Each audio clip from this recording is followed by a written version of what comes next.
Very good. Awesome. Okay, so I've got the recording started. So we've got this for posterity and to share with anyone who was not able to jump in but did register for the session. So good morning, everyone, or good afternoon, depending on where you are. I'm Kelly Knowles. I'm so excited to have partnered with Maria White. Maria did not know that when I was a guest on her podcast, gosh, it's probably been a year or so, that I would just like stick with her and not leave her alone and say, we have to hang out and be friends. And I'm very excited and honored truly to be collaborating with her today on this webinar. Maria is an expert, and she is actually going to be spending some time with us first, focusing on how to get started in your downsizing journey. She is more than aware of how incredibly overwhelming this can be, and that people just often avoid getting started. Maria and I both have a background as professional organizers, and I bet if we had $1 for every time we heard somebody say, I have no idea how to get started, we would have paid off our home and been driving our vehicle of choice at this point. So this is where Maria is a super skilled person. She is going to take the scary out of this so you can prepare for your next adventure. So without further ado, I am honored to introduce to you Maria White. Maria, take it away. I'll keep an eye on the chat for you.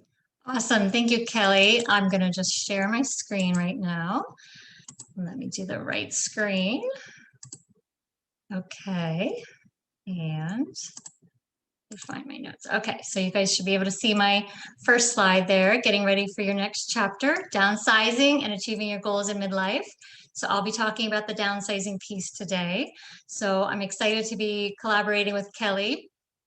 I asked her to do this with me, so I think I'm the one who glommed onto her. But I am going to cover what's really the most important step, I consider the most important step in order to prepare yourself for downsizing your home. Okay, so you might be in this downsizing dilemma, or it might be down the road for you. Doesn't matter. What I'm talking about today will help you get started even now if you're not planning to even downsize for a while. Just a little bit about me is my business is Enough with the Stuff, and I am just really excited to always share about downsizing and organizing in general. It's just my passion. So I started my business back in 2007, and as soon as I started my business, I joined the National Association, which is actually called NAPO. It's the National Association of Productivity and Organizing Professionals.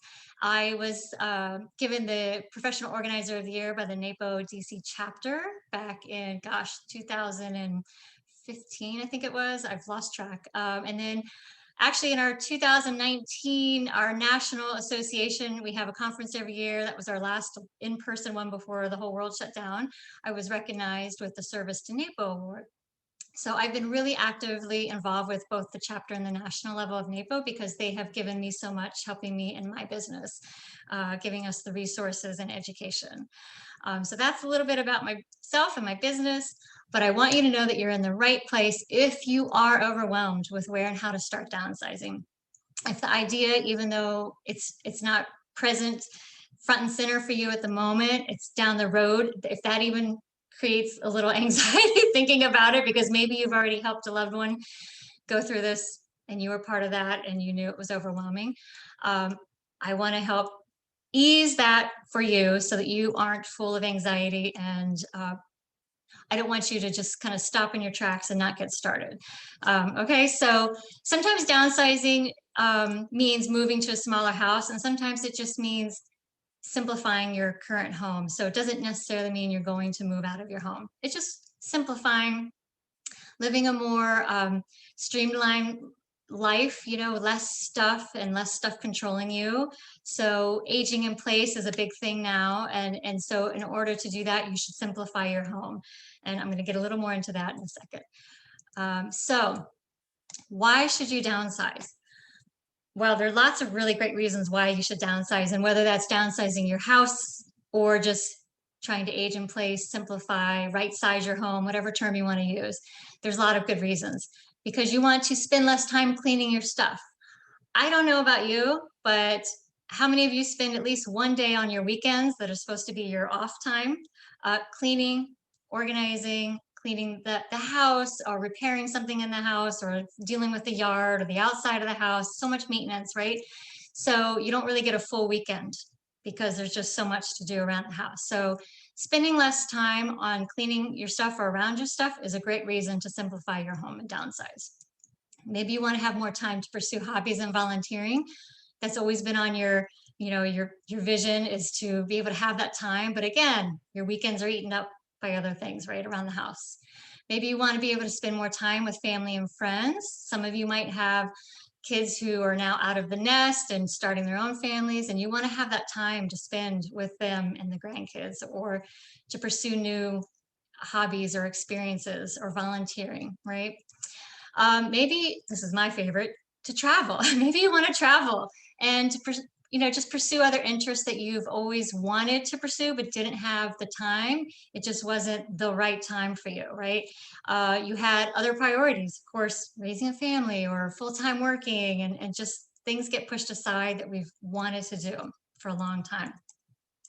And also maybe you really just want to feel in control of your stuff rather than letting it control you, which again, I go back to that spending a day of our weekend dealing with our stuff, and it's controlling us and our time. So maybe you just want to live a more simple lifestyle in general. Some people want to age in place, like I mentioned previously, rather than downsizing the whole house. So you can start that process now, even if you're not retired now, even if you don't, consider yourself old enough to be downsizing, you can still really start to simplify so that the process is easier over time. So think about it. I want you guys to all consider that as your potential possibility to start now. And just feeling less stressed. So, when our homes get really cluttered, don't you tend to feel a lot more stressed in your environment when you're just surrounded by too much stuff and things are out of order? And of course, most women, right, it falls on us to kind of put it all back in place. So it's very stressful. So having less of that stuff in our environment will make our environments a lot less stressful. So those are some great reasons why you should be downsizing or simplifying your home. So not only that, but you're giving your family a priceless gift. Oh yes, you are. And like I commented before, if you've had to do this with another family member yourself, you've helped your family clean out a home because somebody passed away, whether it was your parents or other relatives, you know what a big burden it was on you and your family, right? Lots of hours, lots of stress, and I bet a lot of emotions came up, and it probably wasn't a lot of joyful moments. There might have been a few when you found something fun and like memories, but then it was also the aggravation, the time suck, uh, anger even, of like, why didn't they deal with this before? Why did they leave it to us to deal with? And that resentment, and when it shouldn't be what you're feeling when somebody's passed. You want to remember the good things and be happy. So by you starting the process early and making it simple in your home and less filled with stuff is going to make your life easier, but also your family someday down the line in the future as you age and get older, as we all are going to do.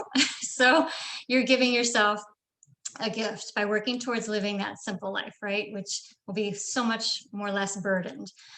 So all of us are going to age. All of us are going to at some point need to either move to simple living and condo lifestyle, or retirement living, or assisted living if something happens and they say, hey, you can't move back to your house. You've got to go to senior living where they can help you.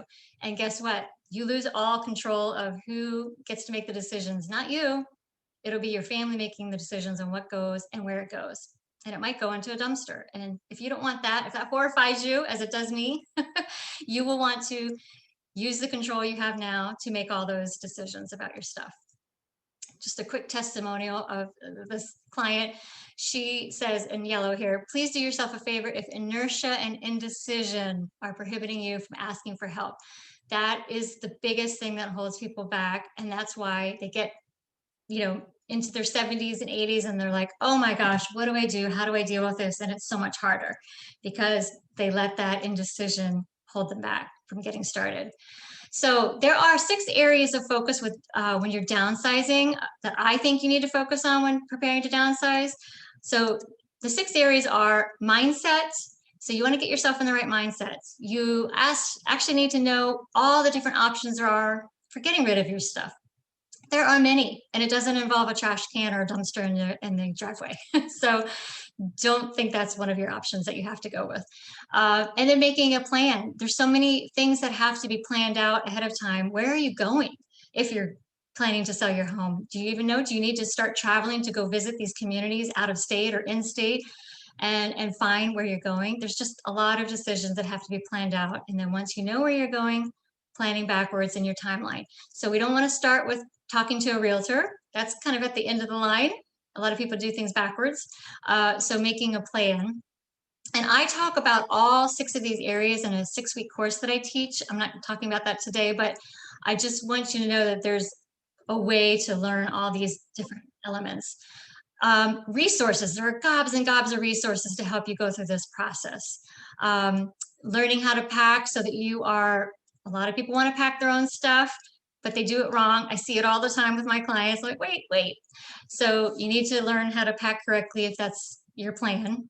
And then that all the rest category there, it really is all the rest. There's so many other little things that you need to know that's involved with the whole downsizing process. But I can't talk about all these areas today. I'm just going to focus on one area because of our time limit.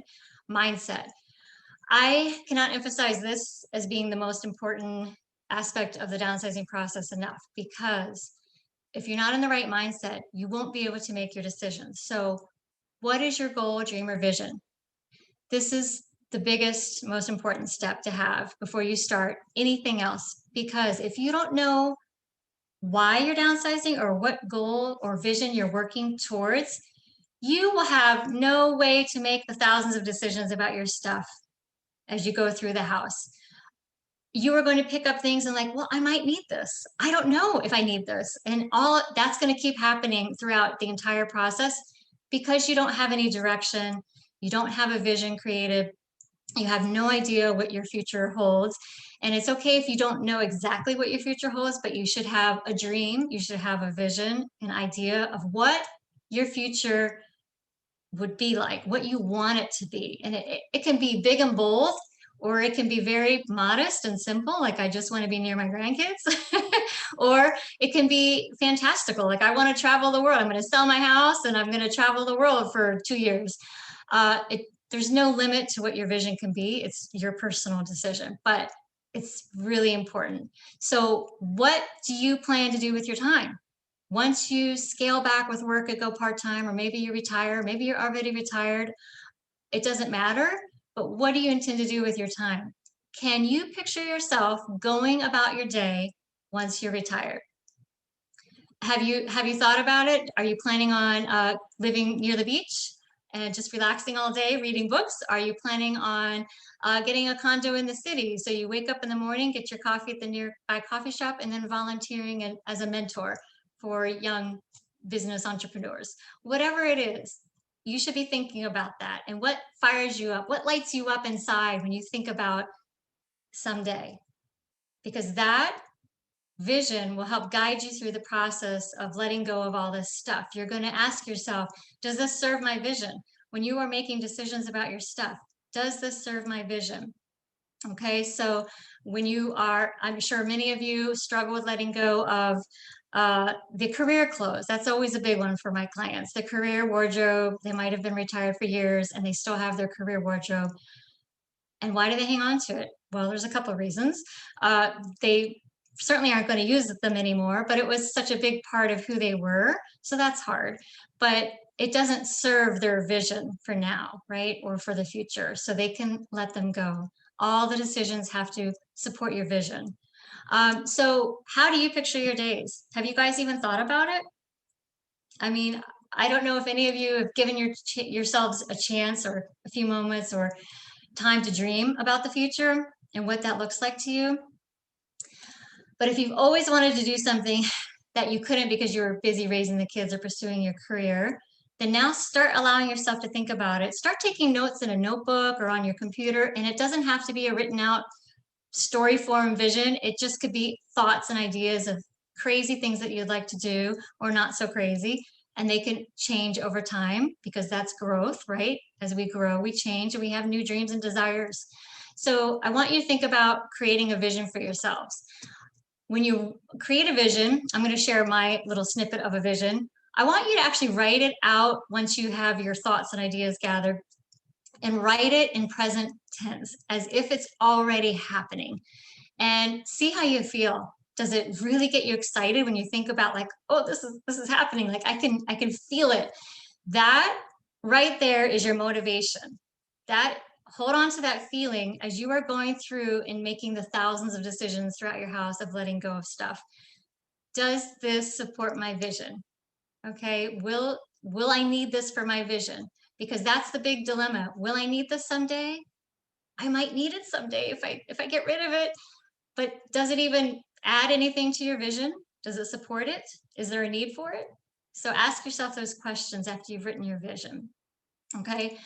So here's an example of my vision. So like I said, you need to write your vision as if it's happening now so that it's exciting to read it and your brain will believe it. Your brain will start to, your body will react. So this is mine. This may not light anybody else up, but it lights me up. And this is just a small sliver of my vision.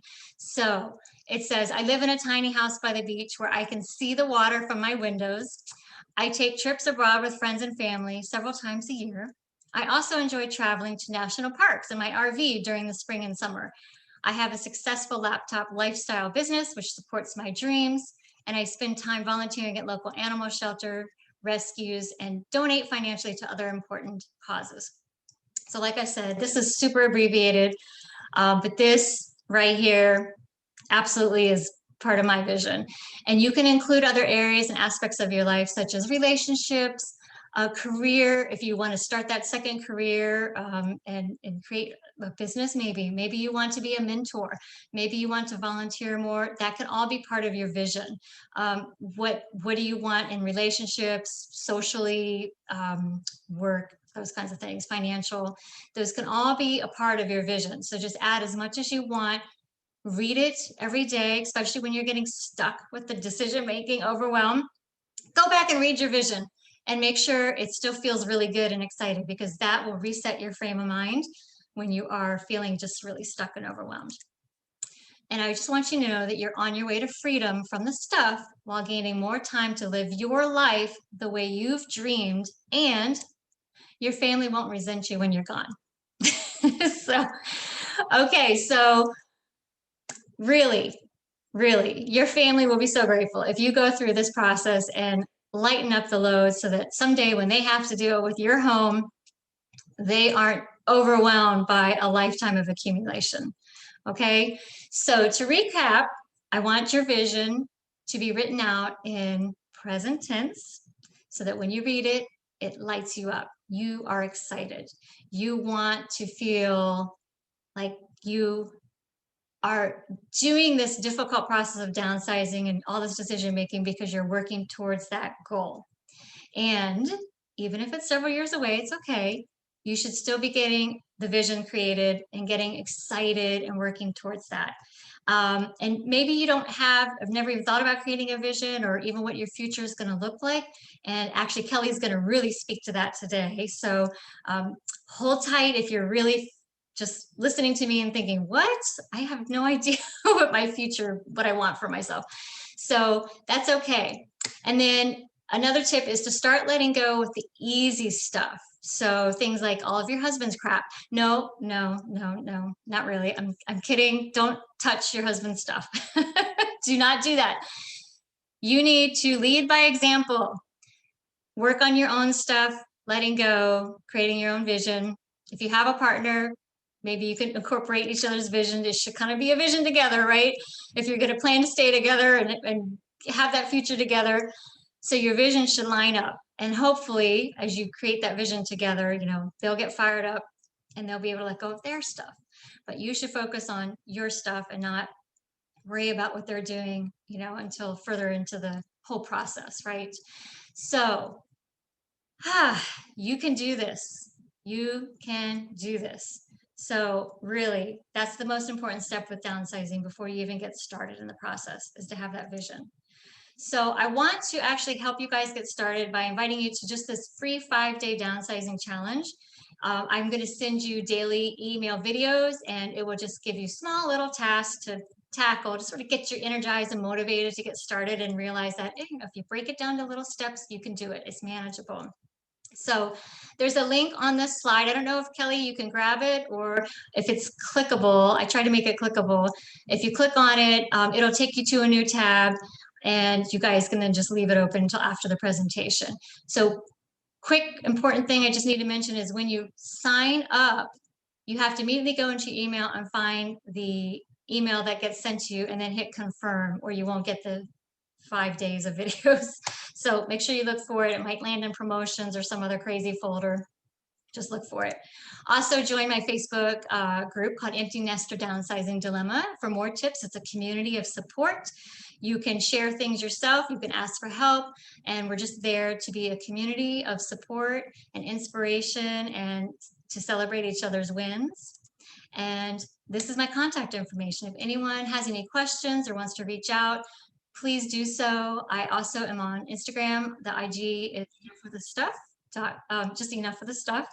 And that's my presentation for today. And I forgot to set my timer, so I have no idea. Kelly, I'm sorry if I went over, but I tried to talk quickly. I hope I didn't talk too quickly, but now it is Kelly's turn, and I'm going to turn that over to her. Kelly of Kelly K Consulting is a professional development coach. She helps women find their next in life. And I know you're going to want to pay attention to what she's about to share with us all, because this really will tie in with what I just spoke about with vision making. So Kelly, take it away. All right. Thank you, Maria. And just a quick check. I want to make sure that my pictures and all of that stuff, I'm actually hiding my picture. I don't want to look at myself.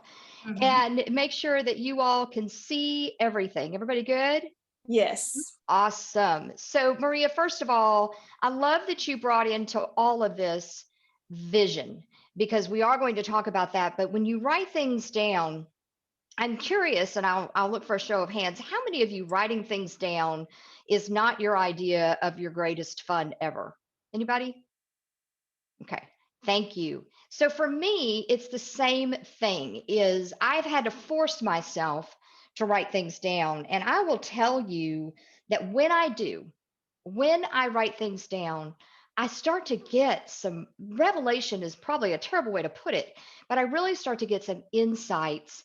And I do this when I travel. I don't do it every day, but it is worth it. So I wanted to thank Maria for reminding us of that. A little bit about me. Some of you are familiar with me and some of you are not. And I'm a professional development coach. I really love working with clients to discover, develop, and dig into their inner leadership. We can have the world come at us, but if we're being driven from the internal, boy, does it get powerful. And the end goal is to gain confidence to be able to pursue all of those actions you want to pursue on your next. And I want to encourage you, before I go further, throw your questions in the chat. Maria is going to interrupt me at will, and we'll also have time at the end to talk through all of these concepts that we keep throwing at you. But I really want you to be engaged, because I don't know about you, I've got the attention span of a goldfish at this point, which I think is 8 seconds. So I know how hard it is. I want to also tell you, in addition to all of that, I am a former card carrying member of the official I have to figure it all out by myself club. Anybody ever been there? Ah, yes, thank you. Thank you. I've revoked my membership. I've learned that it has not been a helpful process. I have had a lot of hard lessons. So, if I may offer and ask you to consider, say no. Just say no, as Nancy Reagan said many, many decades ago, to being part of the official I have to figure it all out by myself club. Trust me, we are better together. So, as you all indicated, that does sound familiar. So what do we do instead? How do we get ready to pursue our next? We had this downsizing, and Maria brought so much more into that, and I know you felt that. How do we get to be ready to pursue our next chapter? As long as we're breathing, it's coming, isn't it? So there's this great phrase that I discovered in January of 2020 in a book called It's Not Supposed to Be This Way. If you have spent any time with me, you have heard me reference this book because the title itself was so captivating. But there's this lovely phrase, you steer where you stare. You steer where you stare. And what I want to ask you this morning is, where are you staring? Where are you staring? We have all had a myriad of things to stare at. There are things out there and programs and people and stuff that is really trying to work on our stare and grab it. So as we think of this little steering wheel, the second question is, what are you noticing? What are you noticing? I've had to be very intentional about reminding myself of this question. You steer where you stare. Can you relate to that? But no matter what comes next, this is what I want you to question and think about for yourself this morning, if you would be willing. What are things that are traits that you want to develop no matter what comes next? And then ask yourself, kind of going back to that lovely vision that Maria shared, where would you like your stare to be?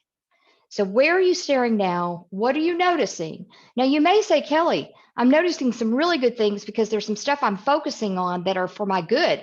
Love that. I want us to pull out the positive as well. And then I would ask you, what are some traits that you would like to develop for your next chapter? You see that I wrote up here, write it down.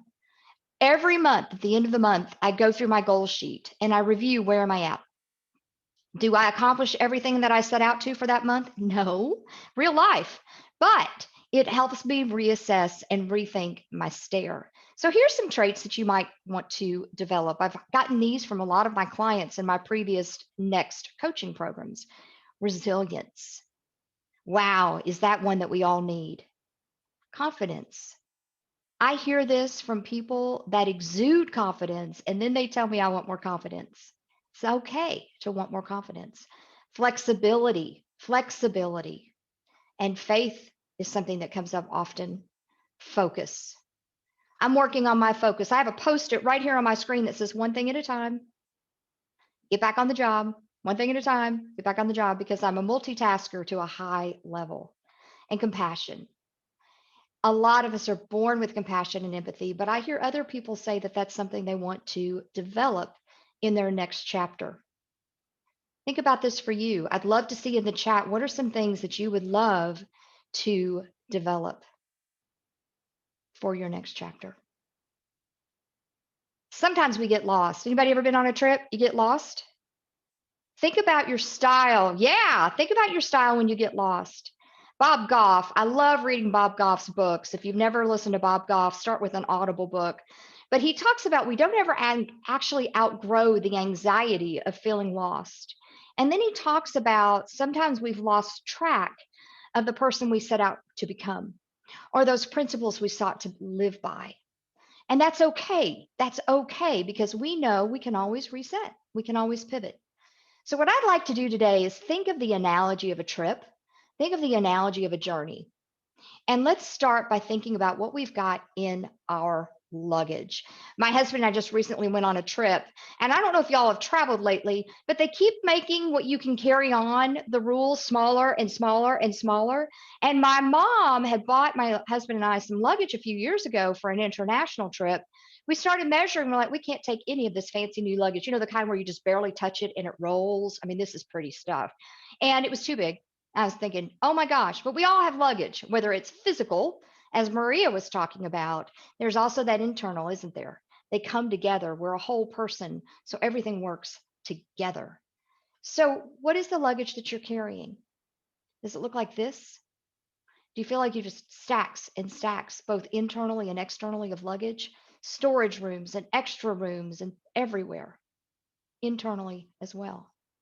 Or maybe somebody is sitting on top of your luggage. Now, let me just say this real quick. If you love cats, please know this is not a denouncement of all things feline. Okay. I know that we've got cat lovers out there. I've learned to say this phrase no more. There's more than one way to skin a cat. I had somebody really come hard on me on that. So if you love cats, I know they're wonderful. This one is a little intimidating to me. Maybe there are some other things sitting on top of your luggage, and you've got to kind of deal with that as well. You relate to this? This is the vision that I want us to think about. I love this picture of this young woman. She's got her mobile phone. She's already got her boarding pass downloaded, right? She's got her luggage with her. She's got a backpack. She's got a smile on her face. She is looking forward. She's ready to go. And then this other image of this precious little girl, she's sitting on top of her luggage. There's no cat there. And she is smiling, looking forward. Maybe those are vision images that you can kind of think about where you want to be with the luggage you carry. Your luggage today, where are we today? What is in your suitcase that you'd like to leave behind and unpack? I just said my husband and I went on a trip last week, and you always pack stuff. You're like, I never used it, never used it. And then there are other things, well, I wish I'd packed more of that. So it goes both ways. And maybe you have some burdens that you're just ready to leave them behind and unpack them. They're not serving you anymore. Let them go. Are you carrying someone else's luggage? Other people's expectations. As women, this is something that I hear so often, particularly from women. I'm carrying the expectation of fill in the blank. And those expectations can sometimes motivate us to excel and achieve, and they can sometimes pull us back from where we were intended to be. So, are there other people's expectations that are in that luggage? And then, yes, what is it time to pack? New skills? I have a very close friend now. I also get to call her a client that went through my next coaching series. She's a few years older than me. We're both in our 50s. And she decided that for her next season, her next chapter, she wanted to advance her nursing degree. And she knew it would give her more flexibility, the ability to travel and live just about anywhere. And now she is finishing up her schooling. That is super exciting. Courage. Some of us have got to take those baby steps to do things that scare us. Faith, or maybe you're just not sure. And that's okay because we can figure it out. Did you hear what I said? We can figure it out. It's not I have to figure it out all by myself. Considering that, here's a hint. So we're going to get a little cheesy for a moment, but I hope you can relate to it. Your 10-year-old self. Now, people ask me, Kelly, why 10? I believe that 10 is an interesting time. It's before you've hit all of that puberty stuff. You still have a lot of your authentic, kind of raw self hanging around. And so 10 to me is a great point to try to think back. What were you like at 10? What were you like at 10? So for me, if you had asked me when I was 10 years old, what are you going to be when you grow up, Kelly?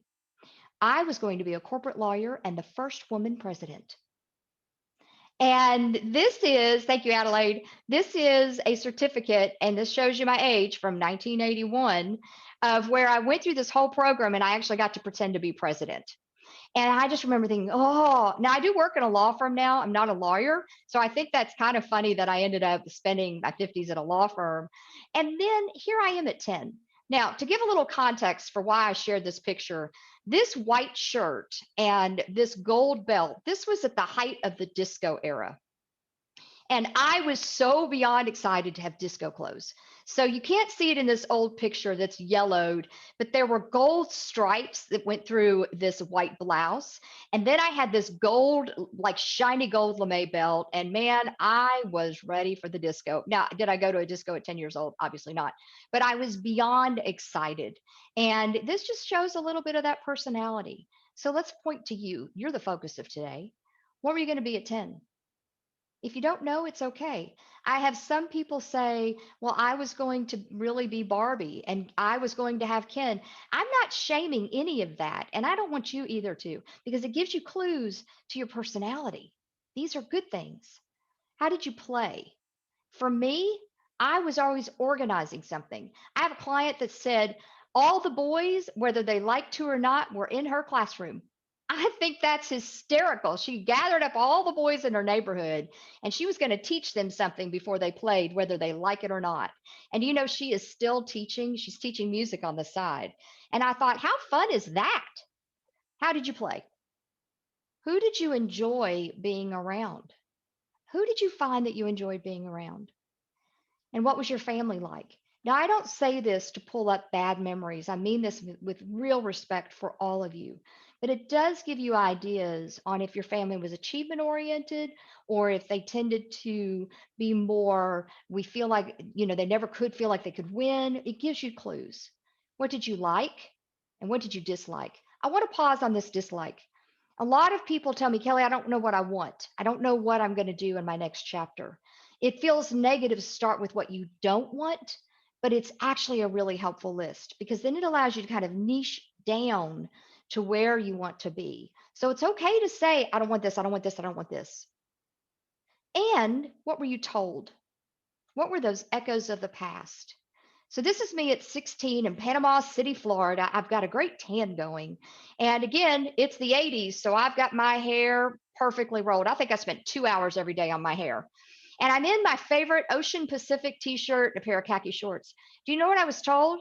I wasn't feminine enough because I didn't wear jewelry.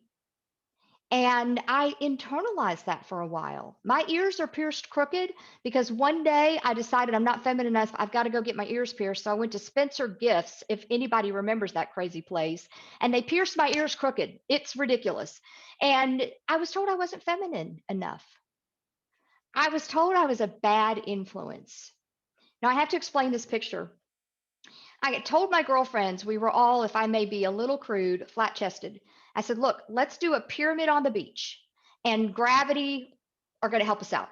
And so you can see, I know, Janine, I know. One of my friends chickened out, as you can tell. I love this person. She's an amazing human. The other two of us, I'm the one on the left, we did this picture. Well, this was back when you actually got film developed. So I got a picture for all my girlfriends. The other friend's mother deemed me the worst influence she could ever have. And I was a bad kid to this person. And my mom, who was a little looser about things, that thought it was the greatest picture ever, thought it was hysterical. But I was labeled a bad influence. And then I was told I wasn't smart enough for college. I didn't do very well on a standardized test. And the guidance counselor said, you're not smart enough to go to college. And here's a picture of my master's degree. Was it easy? No. But here's why I'm pointing out these very personal things, because there may be things other people have told you, family, friends, teachers. By the way, these can be great things too. My husband is the one that discovered that I'm a good teacher. He noticed it. So there are good things people have told you. Who did you listen to and who did you ignore? If I may be so bold, I'm really glad I ignored that guidance counselor. College wasn't easy for me, but I did it. And one day, I don't care how old I am, I'm going to get that PhD. I want the PhD next. So, what were you told? These can influence. And what's going on inside? What is that internal talk? You know, you hear that a lot, but I really believe it impacts your journey. What are those? There's a book out right now called Soundtracks. It's an excellent book. But what are those programs you're playing in your head? And are they serving you well? Because it impacts your journey. Thoughts and feelings that may be limiting you. I'm not good enough. Who's going to care? I'm so behind. I'm too old. Can I basically put a big deny on all of those? If you go and you read the biographies of famous people or people who have accomplished things or your neighbor next door, the age thing, I've decided it doesn't get to count in my life. So, can we stop carrying those old experiences that no longer serve us? And maybe forgiving those past mistakes, regretting decisions, holding anger. I have learned forgiveness is not for the other person. Boy, is it for me. And that has been a tough lesson, but it has served me well. And let's start thinking about your next. I hope I'm giving you good food for thought. And please do throw some questions in the chat. As we do the continues, so stop, start, continue. I like this.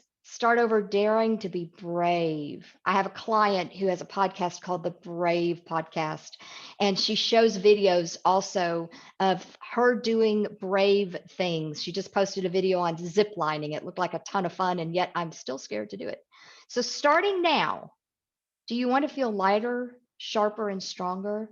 That's what one of my clients told me after going through my next coaching. Give yourself to permission to pivot, to explore. And you'll hear me talk about this if you do any coaching with me. We talk about neutralizing our limitations. Instead of beating ourselves up, we're going to pounce on those strengths and build them up and neutralize limitations. We all have them. I've got more than I want to think about. So here's the how. If you're a how person, here's some how. It's a lot on a slide, but I wanted to hit this with you. First of all, your story is not wasted. Going back to that book I mentioned, there is a phrase, very emotional, but it's so telling. It says, by sharing the story of your tears, you can keep someone else from drowning in theirs. Isn't that good? So our stories are not wasted, y'all. Set your vision. Maria did such a beautiful job of sharing her vision. List out your values. That's a great way to start your vision. What are your values? What's important to you? And this is so personal because one person is going to value collaboration. Another person doesn't want collaboration. So list out your values, and that's going to help guide you towards your vision. And be brutally honest with yourself. Think about those goals and steps that do align. Deal with your distractions. Boy, I'm full of them. Sometimes that distraction may seem as a positive. When you start taking actions on your next chapter, opportunities are going to open. And one of the hardest things, and I bet Maria and several of you can relate to this, is knowing when to say no to opportunity that doesn't fully align with where you're headed. It's what Maria was talking about when you decide whether or not you keep something, is does this align with your vision? Reevaluate as needed. We've all had pivots in life. We've had something come up, whether it's a family member that needs extra time. We have something coming up where we're having to deal with a health issue. Work gets a little crazy. We all have the pivot, and then seek wise counsel. We are not meant to go it alone. We do not have to be card carrying members anymore of the I will figure it all out by myself club. So when I think about that, I offer the thought of a travel team. It would be an honor to be part of your travel team.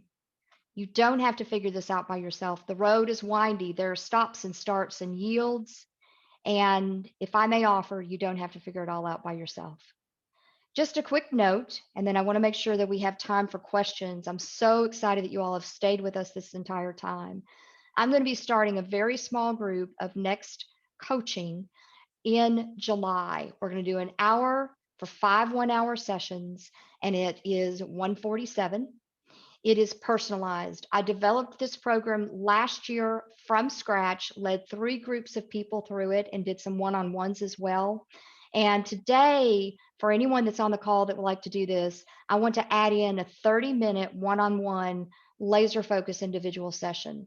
But this is something that I really believe in. It's why I don't do it for very much at all, because I've seen phenomenal change, phenomenal transformation from the women that have been through this next coaching series with me. So last slide, if you're ready to leap, here is an old quote from 1991. Most of us have talents which we are afraid to recognize. We don't want to recognize them. We don't want to open our eyes because we are afraid of what we might find, the tiger in us, and ready to leap. That is from a magazine. This woman is a leader in the DC area. I had to go Google her just to see if she was still around after all these years, because I pulled this out of a magazine called Nation's Business back in 1991. I know you've got that tiger in you as well. So if you think about this further, I'd like to show you a little QR code here. And if you've never used one of these, basically you open up your camera app on your phone, and then you point at this little QR code. It's going to open, if you're an iPhone user, it will open the Safari browser, and it will give you the link to get more information on the next program. Or if you'd rather just shoot me an email and just say, hey, I'd like to know a little bit more. I've got some questions from your webinar. You can simply email me. It's super simple, kelly@kellyknowles.net. It has been an honor to talk with you all today. I'll put my email in the chat as well. But I think, Maria, I might have even stayed on time. Maybe. We'll see. So I'm going to stop the share. We'll speak to any questions that you all may have, and then we will move on to our next. Great job. That was good. I really, really loved that quote about the tears. And yeah, can you say that one more time? So it's something to the effect of the tears that you cry are not wasted, because by sharing them, you can keep someone else from drowning in theirs. I love that. Yeah. It goes right along with we're not meant to do this alone. We are not. We have to share our struggles, our lessons for others to learn from, so they don't have to struggle as much. So that's what it's all about, right? Team effort getting through this world. And it's funny, if you had said to me 10 years ago, you're going to be sharing this, I would have probably used an expletive. I saw somebody quote something earlier in another webinar from Brene Brown. And if anybody's familiar with her, she's done a lot of work on authenticity and vulnerability. And several years ago, a girlfriend sent me, I think it was Daring Greatly on audio. And I said, if you think I'm going to listen to any of the sensitivity crap, you're crazy. And she's, oh, this is why you're going to listen to it. And it was a game changer. And my husband and I were going through a really difficult time. We'd been raising grandchildren. Their mom came back after 7 years, mom came back into town and decided she wanted to be a mom again. So our lives were flipped upside down. And it took a lot of self-work to recognize, by sharing the things that we have gone through, we've actually been able to help others. And by sharing my story of how I went to my next chapter after going through that kind of upheaval, it has allowed me to help and work with other people. So it is something that I've lived, and I really do believe in it. So thanks for calling that out, Maria. Yeah, it's great. I mean, your image too of the road with twists and turns, life is not linear. I don't know why I feel like all of us we grow up thinking somehow that it is, there's a certain order we all must pursue, especially as women. I think we're all sort of trained to believe, like, you go to school, you get a good education, you find a man, you get married, then you stay home and raise babies, and then, like, that's your life. And, no, our lives, everyone is an individual, and we all need to, like you said, be able to be our authentic selves. Yeah. And I think that's something we also don't hear a lot about as women growing up, to be your authentic self, because I know it resonated for me when you had the one bullet point about others' expectations, living up to others. For me, that's really hard, like, to not always be thinking about what other people expect of me. I feel like my whole life I was always trying to be the good daughter. And I mean, I was always the good daughter, but to, like, always fit that mold of whatever that looked like, what do my parents think that looks like? Okay, that's what I'm going to be, instead of what I want to be. And not that I wanted to be a rebel, but it was just, I always felt like I had to fit in this little mold, and not at all to diss my parents, because they never really put that on me. It was just something I apparently picked up and created for myself. But yeah, just a lot of those points, they really resonated. They're just like, how do you find that authentic self, right? When you're in this environment in our society where it's telling you how you're supposed to act and behave as a woman, as a mother, as a whatever your career is, like, everyone has to be like this certain way. And it's just interesting. So yeah, you brought up a lot of really great great points to think about. Yeah, that's good. Thank you, Maria. It's one of those things where it doesn't happen overnight. We don't discover all of these things overnight. And I've talked with clients, and I remember feeling this way. I went and did the 4 years of college, finished college, and I ended up in a recession trying to find a job. And I remember my first job out of college was less than what my younger brother was making at the tire store. And I'd graduated with honors, and my dad was like, wait a minute, you're making less than your brother who's working down at the tire store. And by the way, I've always made less than my brother, dadgummit, but he's an excellent electrician now. But, all of those things, because we grew up in there is just, the formulas don't always work exactly the way that we think they should. And we also have to really start to develop and understand our strengths. And it helps to, when you have other people tell you that. I had different people over the years go, wow, you're really good at this, or this is something you're a natural at. And that's something I'm going to throw out as people are trying to figure out their next. Often something that comes so naturally for you that seems effortless, and you're like, I don't understand what the big deal is. Mm-hmm. And yet that's your Yes. sweet spot. That Yes, is I your get sweet that spot. all the time with the organizing. Yeah. I do something that's so clearly simple and obvious to me, and they're like, "Oh my God, I never thought of that." And Yeah. I'm like, "That's why I'm here." Exactly. And we, there's a great book. It's called The War of Art, not the art of war, but The War of Art. It's by Stephen Pressman. I did the audio. It's one of those I want to listen to every year. He's the guy that Mm, wrote the screenplay for The Legend of Bagger Vance. And so he's a Hollywood type. But one of the things he said, and it's not a faith-based book, he said, do not cheat the world of what you've been brought mhm. into here and given. And I thought, oh, that is so significant, Yeah. because we all have something to contribute to our world. And I love that he said, don't cheat the world.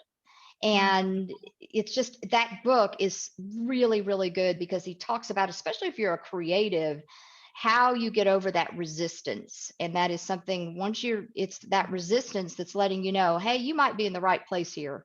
And it's time to kind of move through. But that book, it's The War of Art, not The Art of War, by Stephen Pressfield rather. It's an excellent, excellent read, just to kind of think through and push through things that maybe you're working on. All right, anybody that's have great. any questions? We've got about 5 minutes left. We are so thankful. I see Amy is on the line. So Amy, I'm so glad that you were able to join us. And if you all have any questions, throw them in the chat. Feel free to come off mute. We want to make sure that this was valuable to you all today. So happy to hang out if you have Mhm. questions or anything that you want to kind of strategize on for a couple minutes. Yeah, I'm just going to read Janine's comment. She just said the 2020 made her realize the pivot game must be strong. Yeah, again, not a straight line. Absolutely. It is not. Yeah, they Yeah. just let you know that life, it just became real, Oh, yeah. So Yeah. Mother Nature wasn't messing around. She was like, mm-mm. one thing I was able to do, I was thankful for the time being at home, because I do write, I'm a poet. Oh, So I was able to get my first book of poetry out. that's So amazing. Congratulations. thank Wow. you. Thank you. What's the genre that you write in? I mean, do you write about certain kinds of poetry, Janine? Just everything, everything. I'm just one of those that everything I hear, absorb, feel hits me, and I have to write about it. So Lovely. my Did you first book is, self-publish that? I did on Amazon. Good It for was it was you. easy, I Well, researched. for you, that was easy. See, that was obviously clearly something you were able to figure out easily. I know other people who've tried and they're like, it's so hard. When I say easy, I mean cheap. Like Ah, it was an yeah. easy decision, because you didn't have to pay anything up front to get it done. But my first book Mm-hmm. was about love, and love Oh. lost. It's called The Trouble with Socks. All right. I love that. My grandma, um, she was a unique individual. She was the foster mother for one of my uncles and never had children of her own. She ended up marrying men who had children, or she fostered, like she fostered my uncle. She did not write her first book until her 80s. Oh, wow. And some of it was books of poetry. And then she also had published, in the later part of her life, she had a ministry where she wrote to men in prison. She actually had one of the kids that she called her grandson ended up, unfortunately, in a drug habit, and it put him in prison for a number of years. So she would write to him. And there became this whole writing business called Dear Grandma Ruby. And Wow. they would send her things they drew. I have a picture. of a couple of the drawings that she was sent. But she did all of that in her 80s. And Wow. I love that because we don't know. I mean, she's had a lot of years where she was raising children, so she wasn't getting to pursue all of her things. Before she married, she owned several beauty shops. My uncle was the youngest licensed beautician or barber, whatever you want to call it, in the state of Illinois at the time. And then she just moved through different chapters. We all have different chapters. And Mhm. I love that I have a couple copies. Somebody put it on Amazon for her.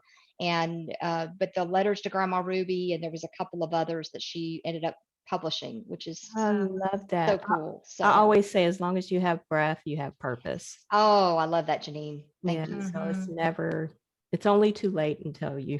It's Yeah. too late. Yeah. Exactly. Exactly.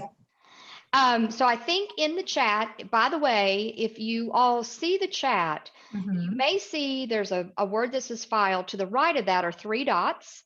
And if you click on those 3 dots, if I set this up correctly, you'll be able to save the chat. And you can save that to your computer if you want.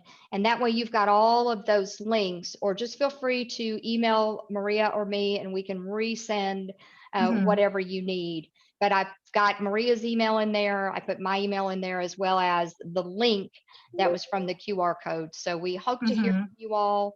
And we are going to put out a recording of this as well. So if there's anyone that you think would benefit from that, we would love for you to share it. But we are Mhm. at 1 minute. So Maria, any closing remarks before we wrap it up? I just wanted to mention that I added the link to the 5-day challenge there into the chat. So you can click on it. It won't take you away from the Zoom call, but feel free to sign up and remember to find the email to confirm, or you will not receive anything. So, and yeah, reach out, join the Facebook group, or follow me on IG if you want any more tips and things like that. And if you have any questions about just getting started, you can reach out to me, and I'm happy to help you. And yeah, Kelly, thank you so much for agreeing to do this with me. This was a lot of fun, and I feel like our topics really meshed together really well with that whole vision and figuring out what's next for all of us. When my mother is ready, I'm bringing you in. Let me just say that right now, because Happy to help. whoo, there's some accumulation there of, she's going to hear this, I'm going to be in so much trouble. So. All right. Well, we wish y'all a great rest of your day. Maria, thank you for the collaboration. So Thank you. good to see everyone. Please stay in touch. I hope to hear from all of you, and you know where to find us. For sure. Thank you. Have a Bye, great y'all. weekend. Bye, Bye, you everyone. too. Bye.